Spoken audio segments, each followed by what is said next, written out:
అసలు ఎందుకు క్వశ్చన్ చేయరంటే భారతిరెడ్డి పిఎస్ని ఎవరికి ఇచ్చావు ఆ ఫోన్ తీసుకెళ్ళి నువ్వని ఎందుకు క్వశ్చన్ చేయరు? అవినాష్ రెడ్డి ఎందుకు చేశాడు? ఎందుకు క్వశ్చన్ చేయరు? అవినాష్ రెడ్డితో ఎందుకు తుడిసేశాడు? ఫుట్ ప్రింట్స్ అవరండి, ఫింగర్ ప్రింట్స్ ఎందుకు క్వశ్చన్ చేయరు? జగన్మోహన్ రెడ్డిని ఎందుకు క్వశ్చన్ చేయరు?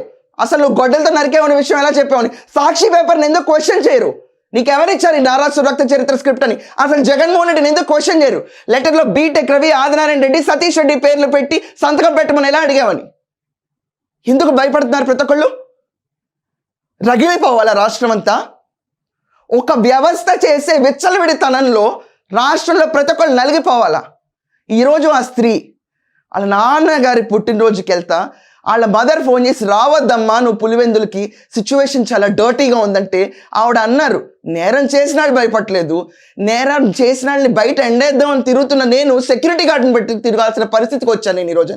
ఇది ఆంధ్రప్రదేశ్కున్న దిక్కుమాలిన పరిస్థితికి తీసుకొచ్చిన సో కాల్డ్ ఎవరైతే ఆ మర్డర్ చేశారో వెధవలు, ఆ లేడీ పరిస్థితి అలా తీసుకొచ్చారు.